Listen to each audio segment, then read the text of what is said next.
La Commission électorale nationale indépendante a lancé l'opération d'identification d'enrôlement pour les élections de 2023. Nous allons essayer d'en parler avec le patriarche Lohola des Couacs, mais les élections s'avèrent très importantes. Patriarche Lohola, bienvenue. Merci beaucoup. Vous avez déjà fait enrôler? Et bonne année. Merci. Merci Jean-David. M'enrôler, je ne peux pas m'enrôler ici. Voilà. Je suis politique et à mon état de député national, j'ai l'obligation d'aller m'enrôler chez moi à Bukungu. À Bukungu. Et c'est quand chez vous à Bukungu?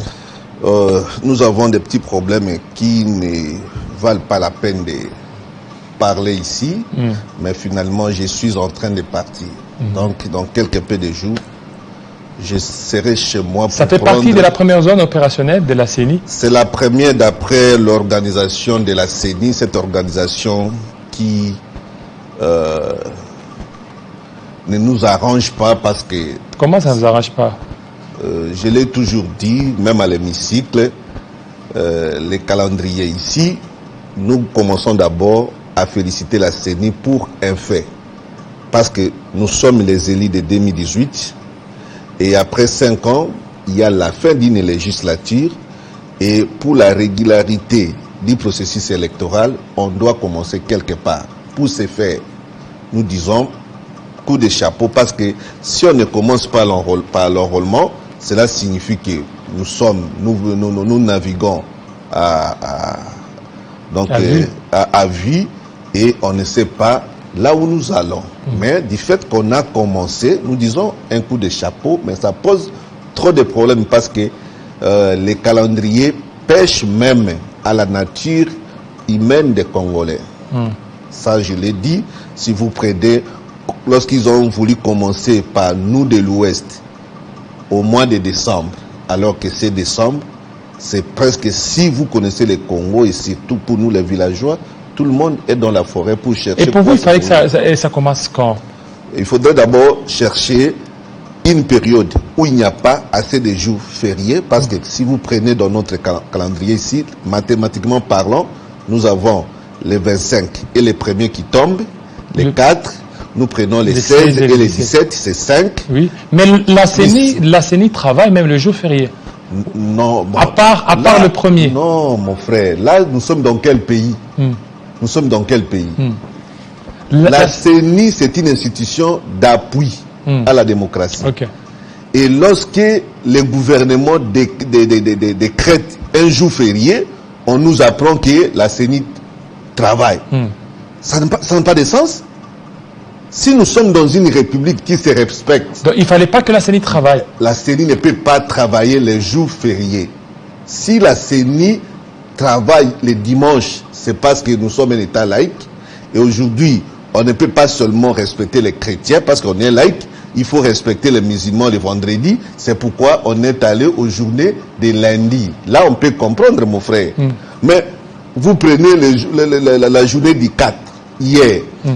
Si on nous apprend que la CENI a travaillé, nous sommes dans quelle république? Mais c'est pour respecter les calendriers. Non, le 30 jours, parce que jusque-là, il y a eu des ratés les débuts, il faut rattraper les ratés. Si vous lisez les communiqués du ministre des tutelles, ça décrète journée payée, chômé et payé. C'est pour tout le monde.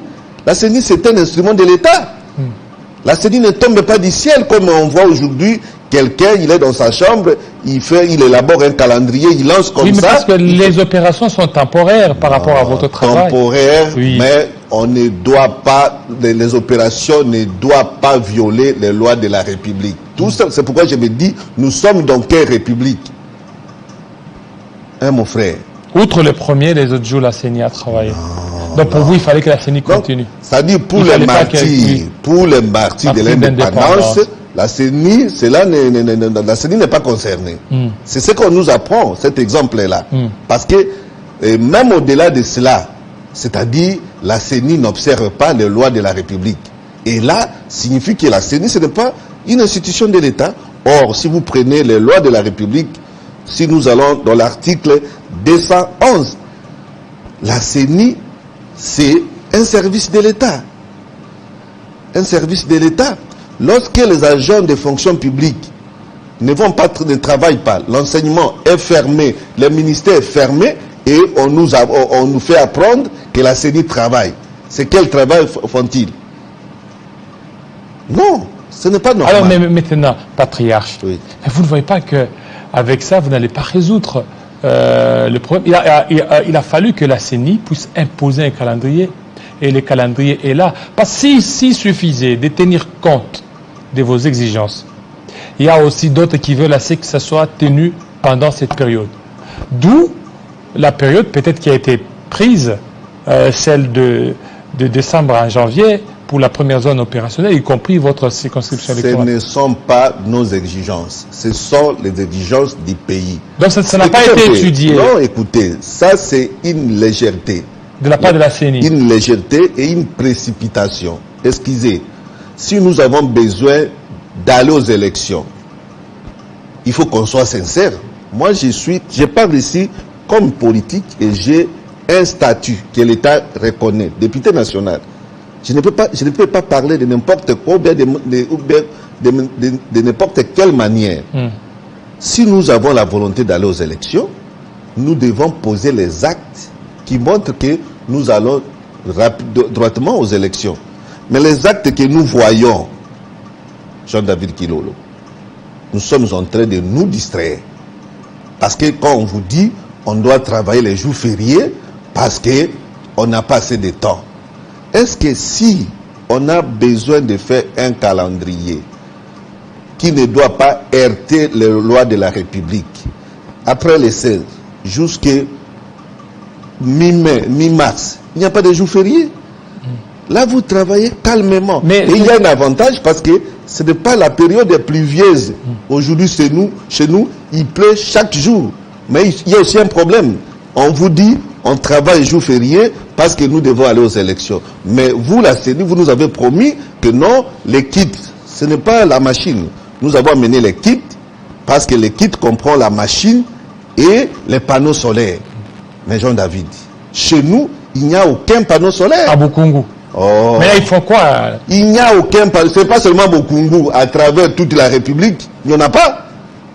Il n'y en a pas. Et nous ne perdons pas le temps ici parce que nous sommes une autorité budgétaire. L'État a décaissé l'argent et nous allons poser cette question. Le président de la CENI ne peut pas prendre le peuple congolais comme des voyous. Mais, patriarche... Il n'y a pas de panneaux. Et comme il n'y a pas de panneaux, chez nous, il n'y a pas de moyens de transport parce qu'il n'y a pas de route. Les centres, je vous apprends, on a lancé le 24. Mais il a fallu, après une semaine ou 10 jours, jusqu'alors, au moment où nous parlons, les déploiements s'effectuent chez nous. Et comment? Nous travaillons avec les lithium, les batteries là. Et vous êtes 50, 30 km, 60, avec une batterie qui peut se décharger à tout moment. Et il faut laisser là-bas pour rentrer là où vous allez trouver un groupe de secours pour 3 ou 5 centres, mon frère. Et là, c'est pour nous dire que vous avez la volonté de nous amener aux élections. Et nous allons accepter de passer 30 jours avec vous pour dire que nous avons fini le roulement. Non. Mais maintenant, selon vous, c'est quoi? Qu'est-ce qu'il fallait? Parce que il y a un calendrier que la CENI a. Un calendrier très contraignant. Et il veut à tout prix aller aux élections. Ce calendrier-là, c'était un calendrier, je l'ai dit, provocateur. Ça provoque aux Congolais d'abord de réagir pour que la CENI vienne réajuster les choses. Parce que l'exemple est simple. Ça, c'est la logique des choses. Ça ne demande pas qu'on soit expert en matière électorale pour qu'on puisse le faire. Le ministère a déboursé l'argent. Qu'est-ce qui a manqué à la CENI?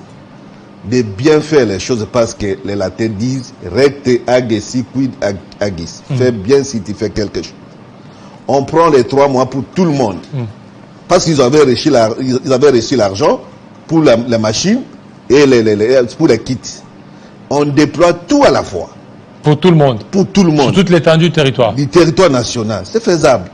Pendant 3 mois. Mais avant fin avril, on aurait tout terminé. Nous commençons mi-janvier jusqu'à mi-avril, tout le monde va terminer. Mais il y a un problème, parce que jusqu'alors, ces matériels ne suffisent pas.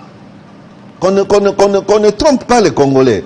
Parce que si les matériels suffisaient, on pourrait même avoir les panneaux. Comme il n'y a pas de panneaux, qui peut nous rassurer que les ordinateurs sont là. Ce sont les difficultés auxquelles la CENI fait face.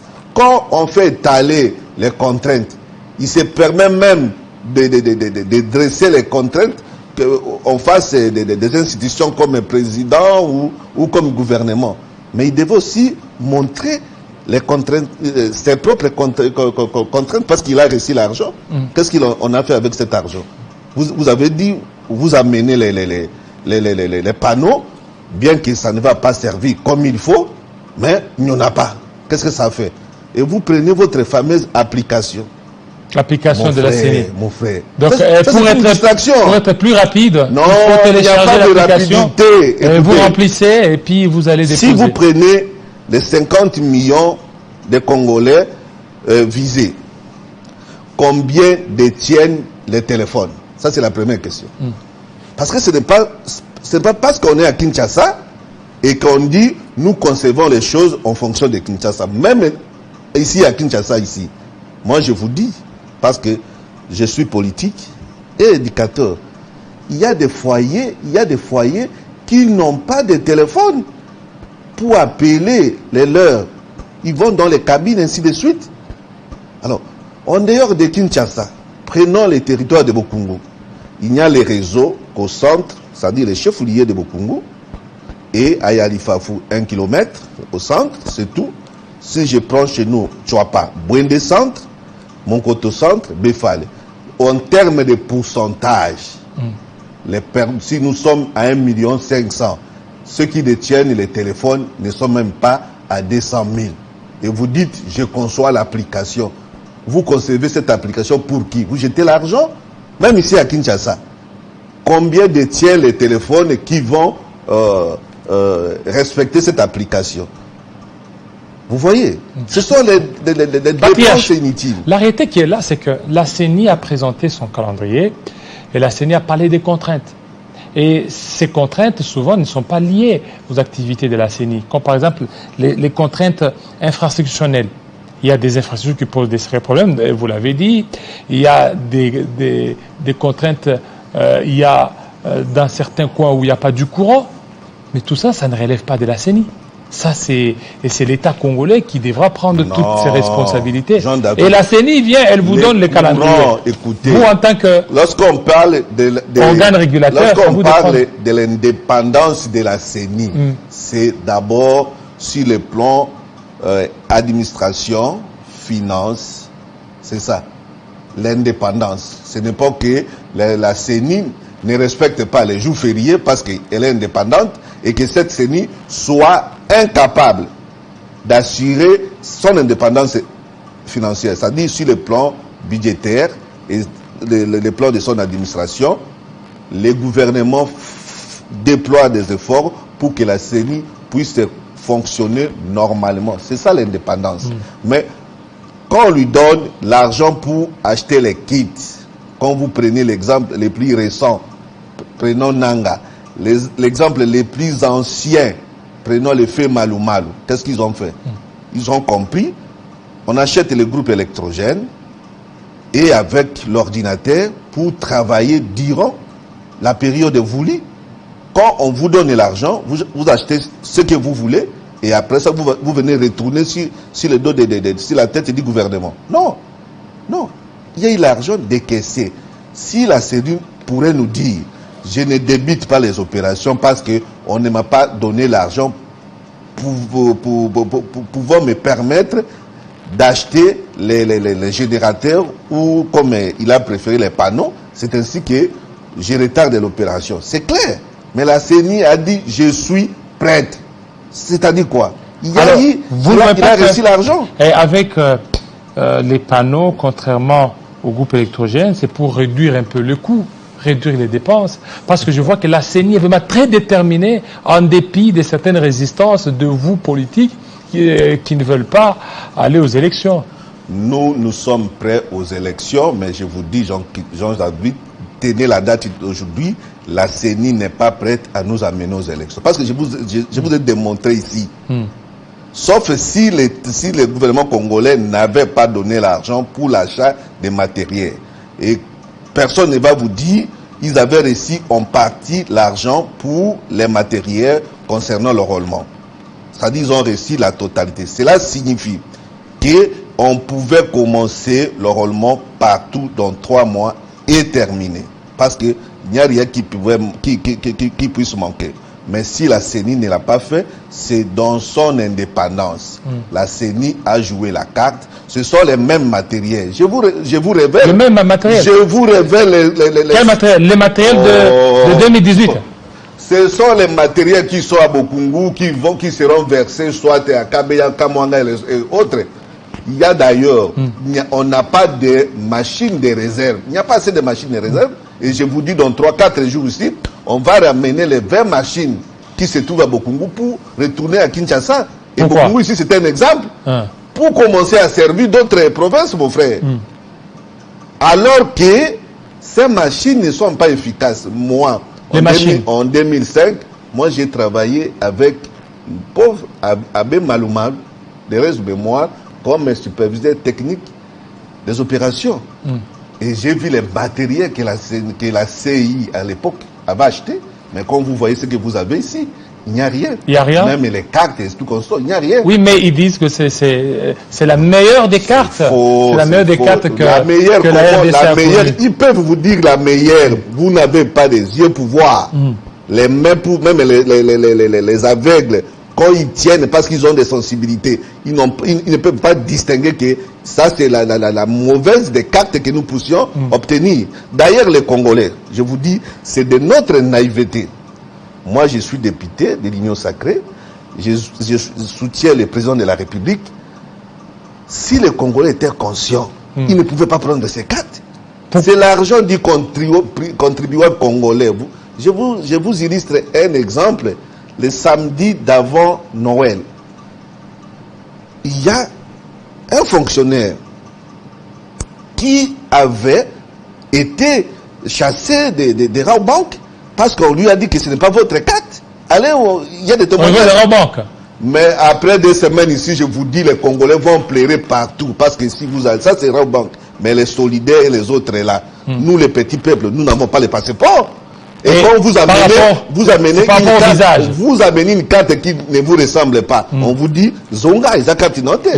Les gens vont pleurer. Et ils vous disent, non, nous avons économisé l'argent. Vous êtes papa du Congo ou vous êtes quoi, mon frère? Ça, c'est vrai des Congolais. L'État congolais ne manque pas l'argent. Lui, il dit nous avons économisé. Il a économisé. Pour que l'ONIP imprime des cartes. Même pas pour ça.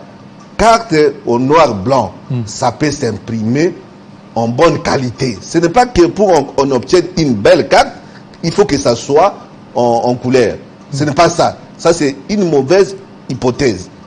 Mais on peut imprimer des bonnes ou bien des belles cartes en noir et blanc. Mais qu'est-ce qu'on nous imprime?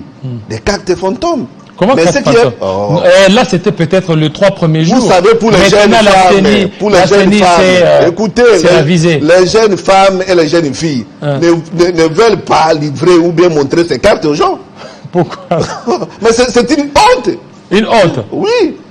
C'est une honte. Et tout ça, c'est dû à l'imprimante thermique. L'imprimante Jean-David. Et en plus, c'est la meilleure. Selon Denis Kadima. C'est la meilleure des cartes que la RDC n'a jamais connue. Non, ça c'est faux parce que moi je vous dis, le président de la CENI, on les respecte comme notre concitoyen, mais il doit aussi apprendre d'abord à respecter le peuple congolais et à respecter les catégories des Congolais qui sont dans les institutions. Vous savez, quand il a invité les députés nationaux, moi j'étais allé tout simplement pour essayer bon, j'étais comme un agent de service. Parce que normalement, il n'a pas ses pouvoirs. Il doit appeler les candidats. Quand je vais m'appeler candidat député national, à ce moment, je suis sous ses ordres. Mais comme député national, il ne peut pas le faire parce que son institution-là, c'est moi l'IGF. C'est un établissement, c'est un service de l'État. C'est nous qui devons les contrôler. Mais il a le courage, il nous appelle, il dit, ça c'est une carte vraiment extraordinaire. Il vous a dit ça? Oui. Et vous avez applaudi? Non, moi je n'avais pas applaudi parce mais que les autres, vos collègues ont applaudi. D'ailleurs, les collègues s'est précipité pour aller prendre la carte d'essai. Moi, comme j'étais dans la CI, je savais qu'on va déchirer, ce n'est pas important. Il nous a dit, vous pouvez même frotter, jeter dans l'eau, ça ne va pas changer. Et nous, on devait attendre, parce que c'était des commentaires. Mais aujourd'hui, nous sommes où? Nous sommes où? Vous voyez. Mais il y a un problème, peut-être ce sont les gens qu'on recrute, semble-t-il que ces gens-là proviendraient de certains partis politiques.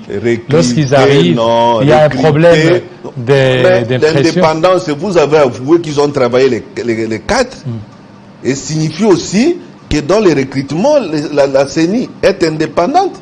On ne peut pas dire qu'on est indépendant pour violer les jours fériés et on n'est pas indépendant pour recruter les cadres ou les cadres des partis politiques. Non. Mais parce que vous parlez, mais vous ne voyez pas que quelque chose qui est temporaire comme la carte, il fallait pas mettre beaucoup de moyens. Il fallait peut-être attendre ce qui sera définitif, la carte d'identité. C'est là que vous pouvez aussi émettre tous ces avis. Jean-David, cette carte a double fonction. Ça nous sert de nous décider pour l'avenir de ces pays. La carte d'électeur. Et en même temps, parce qu'on n'a pas la carte d'identité, c'est notre carte d'identité. C'est double fonction. Et pour ce faire, quand même, nous aurions pu, ou nous pouvons encore, parce que ce n'est pas encore tard, d'arranger. J'ai suivi à la radio, ils ont dit, ils ont commencé à améliorer. C'est-à-dire, c'était intentionnel. Mais ils ne savaient pas. Oh, non, mais comment ils ont amélioré? C'est ça, c'est intentionnel. Parce que vous savez, sur le plan politique, la carte qui ne reflète pas l'identité de la personne. Vous ne connaissez pas comment la CENI travaille. Les jours des élections, vous vous amenez avec une carte et quelqu'un qui est là, il vous dit, monsieur, ce n'est pas ta figure, tu ne peux pas entrer. La conséquence, c'est quoi? Qu'est-ce que tu vas faire? Donc, on va vous écarter. On vous écarte. C'est ça le danger. Mais je disais ici, nous devons nous employer pour que cette carte soit de bonne qualité, parce que c'est notre carte pour l'avenir des élections. Et ensuite, parce qu'aujourd'hui, on n'a pas la carte d'identité, c'est cette carte qui nous permet de... Et vous êtes prêts pour ces élections? Nous, pour les élections, nous sommes prêts parce que nous avons un mandat de 5 ans. Et au terme de chaque mandat, nous sommes obligés de renouveler, mais il faudrait un processus qui nous rassure, Jean-David. Ce n'est pas parce que on a fini les 5 ans et vous voulez nous amener dans quelque chose semblable d'élection pour nous dire que nous avons les élections. Parce qu'il y a des choses. C'est un processus, il y a les étapes. Aujourd'hui, nous sommes dans le roulement. Alors que la cartographie a été rejetée. Si vous allez chez nous, nous avons des villages de plus de 15 km qui, depuis 2006, 2008, 2011, par une mauvaise cartographie, n'ont pas eu de centre d'inscription. Mais nous avons soulevé la question même au niveau de l'Assemblée nationale et à travers des radios.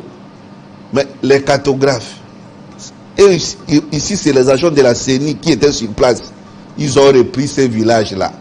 À l'occurrence, Ifombo Bolunga. Mais aujourd'hui, quand ces gens déployaient leurs agents, ils ont monté une histoire ici à Kinshasa, ils ont rejeté ce qui est venu de chez nous. Pour dire des villages de plus de 15, de 10 km, ainsi de suite, qui n'ont pas de centre d'inscription, et vous allez dans un village d'1 kilomètre, on met un centre d'inscription. C'est pourquoi je me disais, j'ai toujours dit, ce sont des gens qui ne connaissent pas le Congo. Vous voyez? Donc, ce sont des choses très compliquées. Très compliquées. Et les Français disent, lorsque les prémices sont fausses, il ne faudrait pas s'attendre à une conclusion. Parce que cette conclusion aussi, c'est fausse. C'est fausse. Voilà, merci beaucoup, Patriarche Luola. Vous êtes en pleine vacances. la moisson a été abondante, la moisson législative?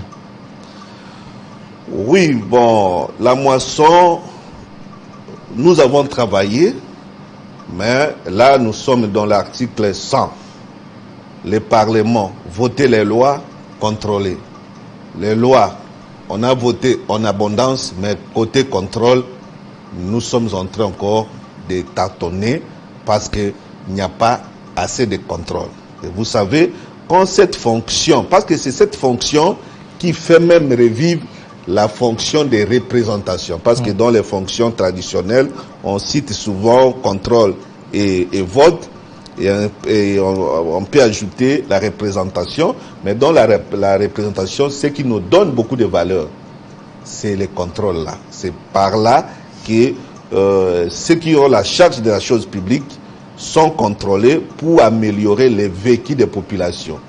Mais aujourd'hui, cette fonction n'est pas bien assurée et par conséquent, les débats au niveau de l'Assemblée nationale ne sont plus élevés.